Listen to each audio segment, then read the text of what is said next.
Okay, my name is Hanif Olayiwola. I'm a 17-year-old web content writer, front-end developer, and a Web3 enthusiast.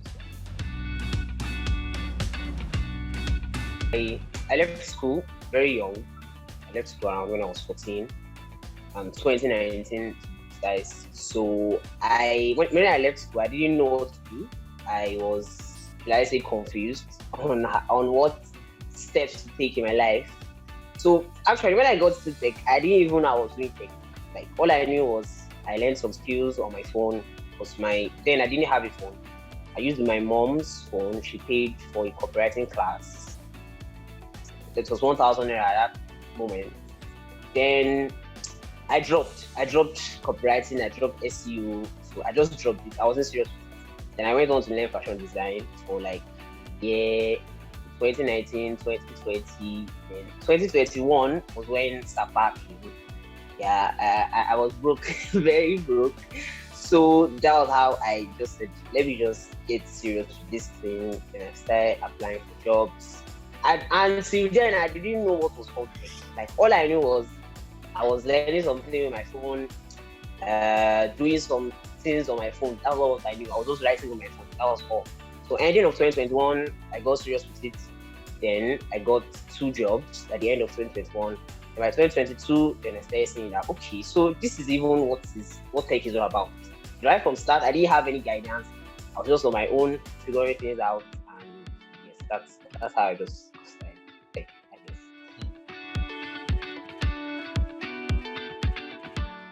Okay, so I was exposed to first writing. That was web content writing. Then front end development, and yeah, recently I got into it. Okay, to say the truth, what caught my interest in Web3 was money, like for the cash. That was the main reason I got into it because there was actually a period. I think it was this year around May. I saw an opportunity to get into blockchain engineering, so I paid 10,000 naira for the class. So 2 months after then, they said we start the class and we didn't get started. So I waited for 2 months. They didn't get started. That was June, July. Then August, they also didn't start the class. So I just found this 6 weeks blockchain and tokenomics course in beginning of August. And I was just like, let me just get into it. I didn't know what I was going into. I didn't know that Web3 was the future of the internet. I didn't know that Web3 will change the world or anything like that. All I knew was that I didn't get to start my blockchain engineering class, so I just got into it. And yes, so getting into it actually made me see more insights that okay, this is actually very fruitful and to actually benefit the internet in the long run.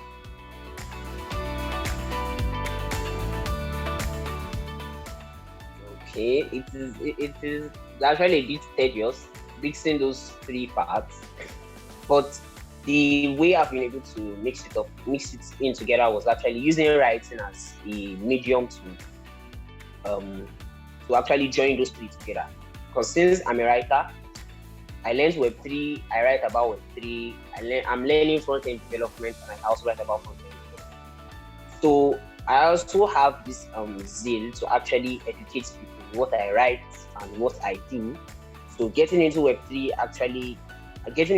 and any other tech field I would like to go into actually um, entail me teaching people and also writing about it. So right now in Web3, I lead a study group where I guide newbies who are coming into the Web3 ecosystem. And for front-end development, though I don't write about it. So that's actually the only technical part I'm actually getting through. The career path I've actually pursued right now is actually blockchain engineering. So I will actually infuse front-end development with blockchain engineering, then writing. So getting into technical writing and that. I also actually do a lot to stop to disrupt the educational system because I wrote jam this year, so I'm actually looking forward to getting to university this year. Yeah, this year. I think the post UME registration starts today, and I hope I get into university. Yes, I have plans for university. very much. I feel it should be. I don't know how it's going to be since I've not experienced how academic will be, but since I'm actually juggling a lot at the moment and I'm managing it quite well, I feel I'll be able to manage it if when the time comes. The first thing I'll tell them to do is they should not be like me. That's the first thing. They should get the right guidance. They should also make sure they choose a particular path they want to focus on before deciding to diversify. So, in the sense that when I started, I didn't know what to go into. All I did was pick this, pick that, pick this, go into this. Oh, I see this, there's money there, enter. So, I will actually advise anyone who's coming to tech in general, don't be like me. Number one, get the right guidance. Number two, pick a specific path. And three, join communities. Yeah, communities actually do the best out of you. Get to meet people like you. You get to relate with a lot of people around you. So yes, that's just I think that's what I would advise anyone who's coming. Having the right guidance can be in two ways.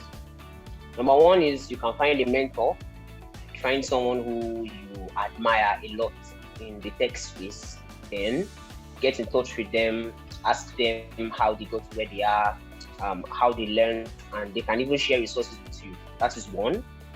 The other path is if you don't want a mentor, you can just discover yourself, discover what you like, find out okay.